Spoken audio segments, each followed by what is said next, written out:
السلام علیکم dear students, میں آپ کا میزبان ڈاکٹر خالد محمود امان آپ سے مخاطب ہوں۔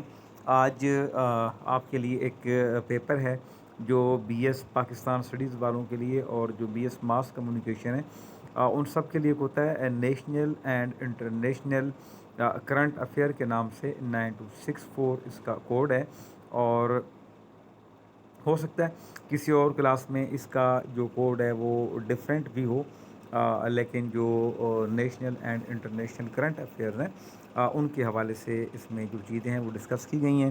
اچھا، اس میں آپ سب سے پہلے تو ایک بات آپ یاد رکھیں کہ آپ کے پاس 8 کوشچن اس میں دیے ہوتے ہیں اور آپ کو 5 کوشچن کرنے ہوتے ہیں، ٹھیک ہے؟ تو آپ کا یہ سبجیکٹ ایسا ہے کہ جو اسٹوڈنٹس تھوڑا سا بھی ویڈیو دیکھتے ہیں، سوشل میڈیا دیکھتے ہیں، یوٹیوب دیکھتے ہیں، ٹی وی دیکھتے ہیں یا اخبار پڑھتے ہیں، تو 3 کوشچن تو ایسے ہیں جو ہر اسٹوڈنٹ ایزیلی کر سکتا ہے۔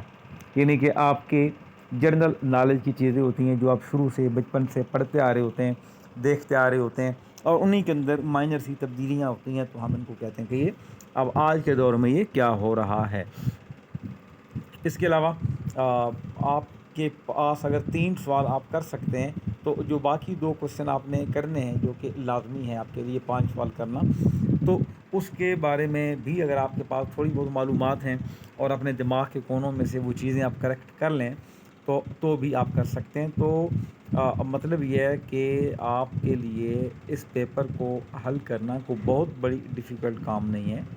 آپ اس کو ریلیکس ہو کے پڑھیے گا تمام کوشچنس کو، اور پھر آپ دیکھیں کہ کون کون سے کوشچنز آپ کو ایزیلی سمجھ میں آ رہے ہیں، اور ان کے بارے میں جو کوشچن پوچھا جائے اس حوالے سے آپ کے پاس جو بھی انفارمیشن ہو آپ نے اس ساری انفارمیشن کو اپنے کاپی کے جوابی کاپی کے 4 پیجز پر لکھ دینا ہے اپنے الفاظ میں۔ اس میں کوئی کتاب نہیں ہوتی، اس کے اندر کوئی آپ کے پاس ایسی چیزیں نہیں ہیں کہ آپ کو پہلے سے پتہ ہو، بس وہ آپ کو ساری چیزیں آ رہی ہوتی ہیں۔ ہماری سوسائٹی کے اندر کے جو ایشوز ہیں انہی کے اوپر چیزیں جو ہیں وہ ڈیپینڈ کر رہی ہوتی ہیں۔ اب اس میں آپ کو سمجھاتا جاؤں گا، 8 کوشچنز ہیں، کوشش کروں گا کہ ویڈیو لمبی نہ ہو، لیکن اس میں کچھ چیزیں اگر میرے ذہن میں آ گئیں تو میں ان میں ایڈ بھی کرتا جاؤں گا، کہ اگر یہ 8 سوال ہیں شاید میں آپ کو 12 کوشچن بنا دوں، 13 بنا دوں، تاکہ آپ کے 4-5 کوشچن جو ہیں وہ نکل آئیں جو کہ آپ کے لیے حل کرنا آسان ہو۔ تو آپ اس کو تسلی سے سن لیجئے۔ پہلا کوشچن ہے، critically evaluate the current political situation in Pakistan. اب الفاظ کو آپ سمجھیں، شروع میں کیا آ رہا ہے کہ کرٹیکلی ایویلویٹ، کہیں پہ آئے گا انالائز، کہیں آئے گا ایویلویٹ، کہیں آئے گا ڈسکس، ٹھیک ہے، کہیں آئے گا ڈسکرائب، تو کہیں آئے گا ایویلویٹ، تو کئی نام ہو سکتے ہیں۔ اس کا مطلب کیا ہوتا ہے؟ تجزیہ کیجئے، بیان کیجئے، بتائیے، وضاحت کیجئے، ٹھیک ہے۔ کرٹیکلی کہتے ہیں کسی چیز کو جو ہے آپ کو تنقید کرتے ہوئے، تنقیدی جائزہ لیجئے، آپ یوں سمجھ رہے ہیں۔ Current political situation Pakistan, Pakistan کی جو موجودہ سچویشن ہے۔ اب پاکستان کی جو کرنٹ سچویشن ہے، یہ آپ جب پیپر دے رہے ہوں گے تو آخری گھنٹے تک آپ کے پاس جب تک آپ امتحانی سینٹر میں جائیں گے کوئی بھی پولیٹیکل سچویشن ہو سکتی ہے۔ آپ آج دیکھتے ہیں کہ پاکستان کا وزیر اعظم ایک شخص ہے، ایک آدمی ہے، اور کل جب آپ پیپر دینے جائیں تو اس سے 1 گھنٹہ پہلے جو ہے وہ پرائم منسٹر چینج ہو جائے، ٹھیک ہے، کچھ بھی ہو سکتا ہے نا، تو یا کوئی 2 پارٹیوں کے بیچ میں کوئی صلح ہو جائے، یا کوئی نئی پولیٹیکل پارٹی وجود میں آ جائے، یا کوئی ایک پارٹی بولے جی ہم اپنی سیاست ہی ختم کرتے ہیں، تو پولیٹیکل ڈیولپمنٹ تو کچھ بھی ہو سکتی ہے نا، یا کوئی نئی آئینی ترمیم پیش ہو جائے اور اس کے اوپر ساری پارٹیاں متفق ہوں یا ساری پارٹیاں اختلاف کریں، یا کالا باغ ڈیم بنانے کے اوپر کل ہو سکتا ہے کہ آپ کا پیپر ہو اور اس کے 1 گھنٹہ پہلے جو ہے کوئی کالا باغ ڈیم کی منظوری آ جائے۔ مطلب پولیٹیکل ڈیولپمنٹ تو اس طرح ہی ہوتی ہے نا کہ کوئی بھی کچھ بھی جو ہے وہ واقعہ ہو سکتا ہے، کچھ بھی ڈیولپمنٹ ہو سکتی ہے، کچھ بھی پروگریس ہو سکتی ہے۔ تو یہ بات آپ نے یاد رکھنی ہے کہ اس لیے آپ کو ان چیزوں کا بتایا جا رہا ہوتا ہے کہ آپ جو کرنٹ چیزیں ہیں، جو ٹی وی ہے، جو نیوز ہیں، جو آپ کے پاس یوٹیوب ہے، یا جہاں تک بھی آپ کے پاس رسائی ہے، ان تمام چیزوں کو آپ ذہن میں رکھیں۔ اچھا، اب تک کی جو پولیٹیکل سچویشن کو اگر میں بتاؤں تو آپ کو پتہ ہے کہ پاکستان ایک اسلامی ریاست ہے، ایک جمہوری ریاست ہے، اور یہاں پاکستان کے اندر مختلف سیاسی جماعتیں موجود ہیں۔ پاکستان کے اندر جو پولیٹیکل سسٹم ہے وہ ملٹی پارٹی سسٹم ہے، یعنی کہیں پہ ٹو پارٹی سسٹم ہوتا ہے اور کہیں پہ ملٹی پارٹی سسٹم ہوتا ہے۔ تو یہ ملٹی پارٹی سسٹم ہے، کثیر الجماعتی نظام ہے ہمارے ہاں سیاسی، اور ہمارے ہاں بہت ساری سیاسی پارٹیاں جو ہیں وہ درجنوں میں رجسٹرڈ ہیں، اور بڑی پارٹیاں بھی ہیں، چھوٹی پارٹیاں بھی ہیں۔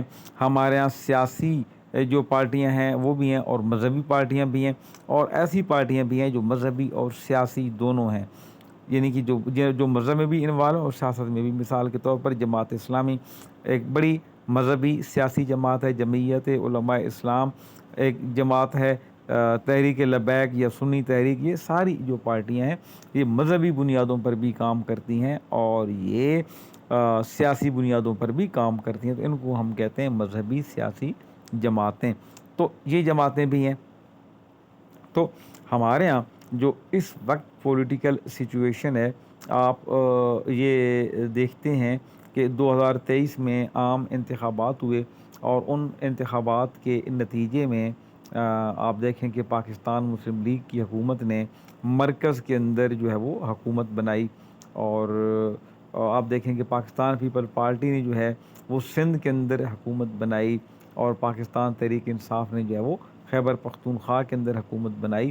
تو بڑی بڑی پارٹیاں جو ہیں وہ کہیں نہ کہیں بازی لے گئیں، اور کہیں نہ کہیں انہوں نے اپنی حکومتیں جو ہیں وہ قائم کر لیں۔ لیکن ایشو یہ ہے کہ کیا پولیٹیکل اسٹیبلٹی ہے یا نہیں، سیاسی استحکام کہیں ہے یا نہیں؟ تو ہم یہ دیکھتے ہیں کہ پاکستان میں سیاسی استحکام بہت عرصے سے نہیں ہے۔ جب سے پاکستان بنا ہے تھوڑے سے ٹائم کے لیے یہ نظر آتا ہے کہ اب حالات اچھے ہو جائیں گے، اب جو پولیٹیکل سسٹم ہے وہ بہتر ہو جائے گا، اور اب جو نظام ہے وہ سیٹ ہو جائے گا، لیکن پریکٹیکلی اس طرح ہوتا نہیں۔ اب اس کی وجہ کیا ہے کہ پاکستان میں اتنی ساری سیاسی جماعتیں ہیں کہ وہ جب الیکشن ہوتے ہیں تو بہت ساری پارٹیوں کے جو ووٹس ہیں وہ تقسیم ہو جاتے ہیں، اور کوئی بھی پارٹی اتنی زیادہ اس کی اکثریت نہیں ہوتی کہ وہ بہت زیادہ کھل کر جو ہے وہ حکومت کر سکے۔ ہر سیاسی جماعت جب بھی پاکستان میں برسر اقتدار آئی ہے، زیادہ تر ایسا ہی ہوا ہے کہ اس جماعت کو دوسری جو جماعتیں ہیں، سیاسی جماعتیں ہیں، ان کا سہارا لینا پڑتا ہے۔ اور یہ ایک حد تک تو یہ نیگیٹو بات ہمیں لگتی ہے کہ جی کہ کوئی سیاسی جماعت اپنی مرضی سے، اپنی منمانی سے حکومت نہیں کر سکتی، حکومت چلا نہیں سکتی، لیکن اسی کے اندر بے شمار فائدے بھی ہیں کہ جب ایک سیاسی جماعت جو ہے وہ حکومت میں آ جائے تو اپوزیشن پھر بالکل دب کے رہ جاتی ہے، لیکن جب کوئی حکومت بہت زیادہ پاور میں حکومت میں نہ آئے تو اس وقت جو اپوزیشن ہے وہ مضبوط ہوتی ہے، اور وہ اپوزیشن جو ہوتی ہے وہ حکومت کو صحیح کام کرنے پر آمادہ کرتی ہے، ٹھیک ہے۔ اور اگر کوئی حکومت اچھے کام نہیں کرتی، برے کام کرتی ہے، تو اس کے راستے میں رکاوٹ بھی بنتی ہے۔ آپ دیکھیں کہ کبھی کبھی میڈیا میں کوئی خبر آتی ہے کہ جی پاکستان کی فلاں حکومت نے، پاکستان کے فلاں سیاستدان نے اسرائیل کو ماننے کا فیصلہ کر لیا۔ ابھی کسی ملک، کسی حکومت نے یا کسی شخصیت نے اسرائیل کو ایک آزاد ملک کی حیثیت سے تسلیم کیا نہیں ہے پاکستان میں، لیکن جب کسی کو شک پڑتا ہے تو پوری قوم پھر میدان میں آ جاتی ہے، اور اگر کسی شخص کے یا کسی حکومت کے ارادے میں بھی ہوتا ہے تو وہ لوگوں کا جذبہ دیکھ کر یہ فیصلہ تبدیل کر دیا کرتے ہیں۔ تو پھر ہم یہ دیکھتے ہیں کہ جو پولیٹیکل سچویشن ہے پاکستان کے اندر اس وقت، ملک معاشی ترقی کی طرف گامزن ہے۔ پاکستان میں گزشتہ دنوں پاکستان اور بھارت کی جنگ بھی ہوئی، ایک غیر اعلانیہ جنگ تھی، لیکن جنگ تھی، اور جو تقریباً ہفتہ بھر جاری رہی۔ اب اس میں آپ دیکھیں کہ اس کے باوجود پاکستان میں اسٹاک ایکسچینج کافی اوپر جا رہی ہے۔ ایک دو دن کریش ہوئی تھی، 11-12 ہزار پوائنٹ بھی نیچے آئی اس وقت جب پاکستان کے جو حالات تھے وہ انڈیا سے حملوں کا خطرہ تھا، لیکن پھر پاکستان نے جب ان کو جواب دیا تو انڈیا کو یہ بات سمجھ میں آ گئی کہ پاکستان کے اندر صرف آرمی ہی مضبوط نہیں ہے، بلکہ سیاسی قیادت بھی ایک جگہ پر متحد ہے۔ اور ہم دیکھتے ہیں کہ پی ٹی آئی نے بڑا بھرپور ساتھ دیا، جو کہ پاکستان کے لیے ایک بڑا بہتر ثابت ہوا، اور تمام جو سیاسی رہنما تھے وہ ایک جو پہلے آپس میں لڑ رہے تھے کہ جی ہم فلاں لیڈر کو نہیں مانتے، ہم فلاں وزیر اعظم کو نہیں مانتے، ہم اس کو نہیں مانتے، اور جب آپ نے دیکھا کہ انڈیا نے کوئی اٹیک کیا، پاکستان کو آنکھیں دکھائیں، تو سارے پاکستان کے جو لوگ تھے، چاہے وہ سیاستدان تھے یا سیاسی جماعتیں تھیں، وہ سارے آپس میں متحد ہو گئے۔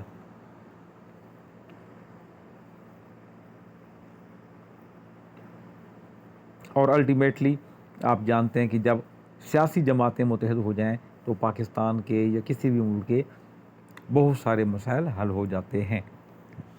ٹھیک ہے جی، تو یہ آپ نے اس حوالے سے جو سیاسی ڈیبیٹ ہے، جو کرنٹ سچویشن ہے، آپ نے وہ بیان کر دینی ہے۔ میں مختصراً آپ کو یہ بتا رہا تھا کہ اس طریقے سے آپ نے حل کرنا ہے اس کو، ٹھیک ہے۔ باقی آپ اپنے طرف سے بھی ایڈ کر لیجیے گا چیزیں۔ دوسرا سوال ہے کہ how can we overcome energy crisis in Pakistan? ہم پاکستان میں انرجی کا جو کرائسس ہے، جو بحران ہے، اوور کم کا مطلب ہوتا ہے قابو پانا، ہم اس کے اوپر کیسے قابو پا سکتے ہیں؟ مطلب ہے کہ سوال کسی بھی طرح سے آ سکتا ہے، how can we control, how can we overcome, ٹھیک ہے، how can we reduce the energy crisis in Pakistan, جو بجلی کا بحران ہے۔ آپ اس میں کیا لکھتے ہیں کہ support your answer with sound arguments, کو مستند دلائل دے کے آپ بات کیجئے، اچھی اچھی باتیں بتائیے، مضبوط تجاویز دیجئے، جن سے ہمیں پتہ چلے کہ ہم اپنے ملک میں جو انرجی کا کرائسس ہے، اب کہیں لفظ انرجی بھی آ سکتا ہے، کہیں پاور بھی آ سکتا ہے، ٹھیک ہے، اس کو بھی آپ یاد رکھیے گا۔ تو پاور کرائسس بجلی کا بحران، یا انرجی کرائسس بھی بجلی کا بحران آپ کر سکتے ہیں۔ انرجی کرائسس سے مراد آپ کا پاور یا بجلی کا بحران۔ اور آپ دیکھیں کہ ہمارے یہاں جو بجلی بنتی ہے وہ کئی طریقوں سے بنتی ہے۔ ایک تو ہمارے پاس ہے جی جسے آپ کہتے ہیں ہائیڈرو الیکٹرک، ٹھیک ہے۔ اب ہائیڈرو الیکٹرک میں کیا ہوتا ہے کہ اس کو پن بجلی کہتے ہیں، پانی سے بنتی ہے۔ ہمارے یہاں جو دریا ہیں، ٹھیک ہے، ان کے اوپر بیراج بنا دیے جاتے ہیں، اور وہ پانی اکٹھا ایک پریشر پکڑتا ہے، اور وہ پریشر سے جب پانی آتا ہے تو اس سے ٹربائن چلائی جاتی ہیں، یعنی پانی کو اکٹھا کر کے اس کو اوپر سے نیچے کی جانب جو ہے وہ لیول اس کے اس طرح سے کیا جاتا ہے کہ وہ اسپیڈ پکڑ لے، اور اسی اسپیڈ سے ٹربائن چلتی ہیں۔ پھر ڈیم بنائے جاتے ہیں ہمارے پاس، کچھ ڈیم مکمل ہیں، کچھ نامکمل ہیں۔